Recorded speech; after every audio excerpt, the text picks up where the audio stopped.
Hey, happy Wednesday, everyone.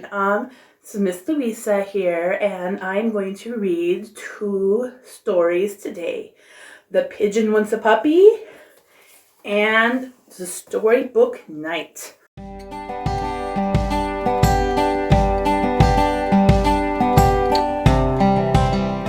we go. The Pigeon Wants a Puppy by Willems. Oh, hello. How are you? I'm fine. Thanks for asking. By the way, do you know what I want? What I've wanted forever? At least since last Tuesday. A puppy! Puppy! Oh, don't worry. I'll take care of it. I promise I'll water it once a month. Do you think that's enough? I don't know, Pigeon. What? Everybody knows that puppies need plenty of sunshine and water. Oh, I get it. You don't want me to be happy, do you? You don't want me to take a piggyback ride on my puppy or play tennis with it.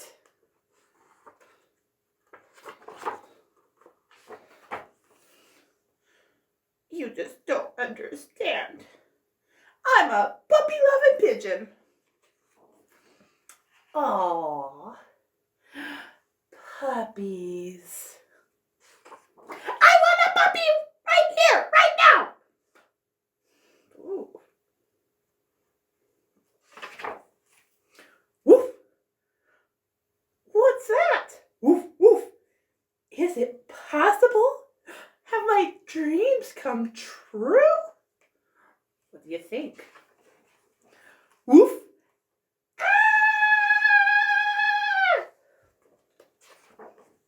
It's huge! The teeth, the hair, the wet nose, the slobber, the claws.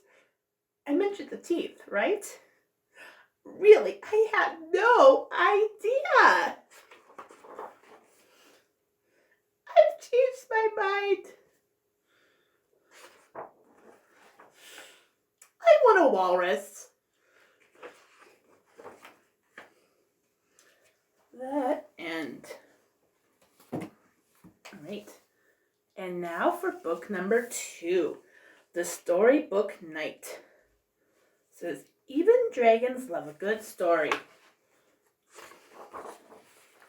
Ready?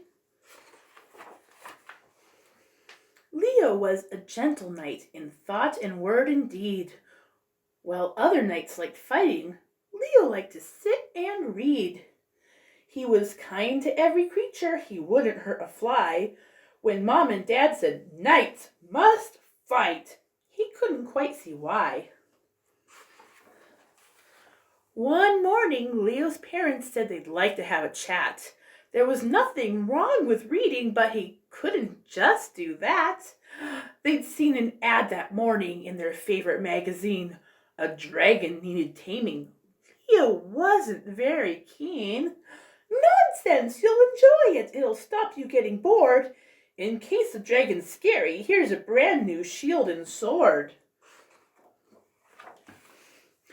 Leo packed some sandwiches and lots of books, of course. Then with a sigh, he saddled up old Ned, his faithful horse. He hadn't traveled far, though the sun had risen high, when suddenly a fearsome creature swooped down from the sky. It had a lion's body, but it had an eagle's wings. A griffin, marveled Leo, who had read about such things.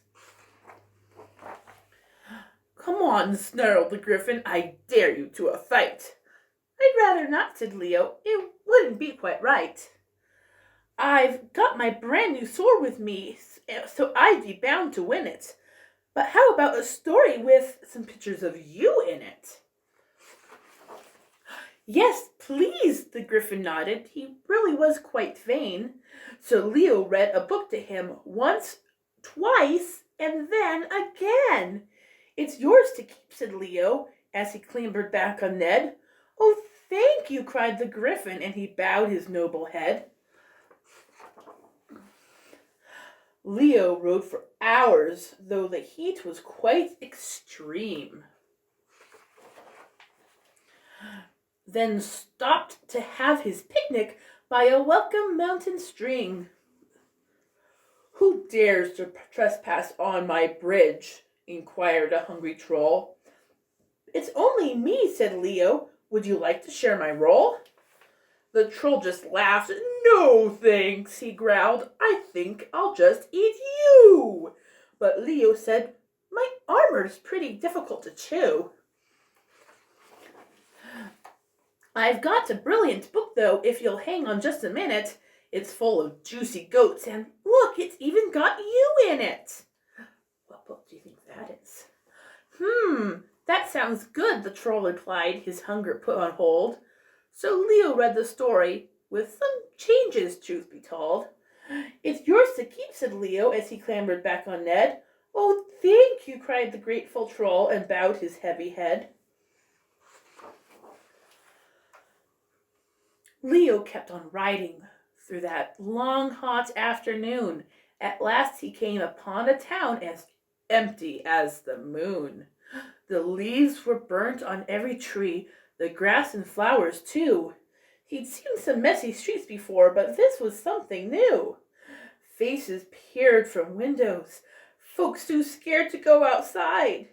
He trotted bravely onward. Hey, watch out, the people cried.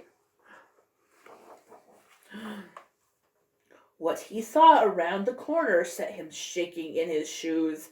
The most enormous dragon, who'd just woken from a snooze.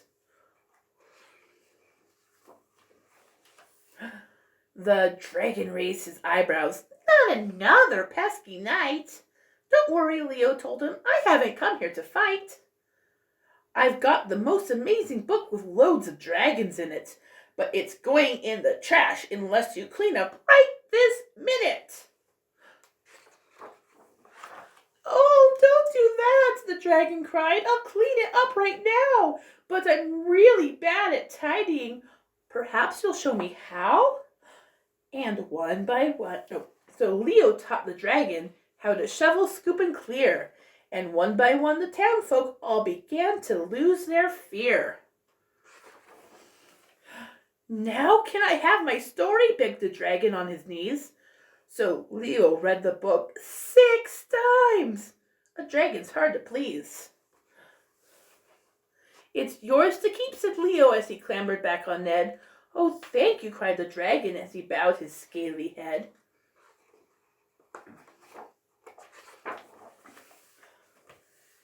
When Leo reached his home at last, the cheers were long and loud. His parents hugged him very tight. Well done, you've done us proud. Now Leo is a hero, his parents have agreed. He doesn't have to fight at all. He's left in peace to read. The end. Well, I hope you enjoyed those stories, and check back in next Wednesday for some more.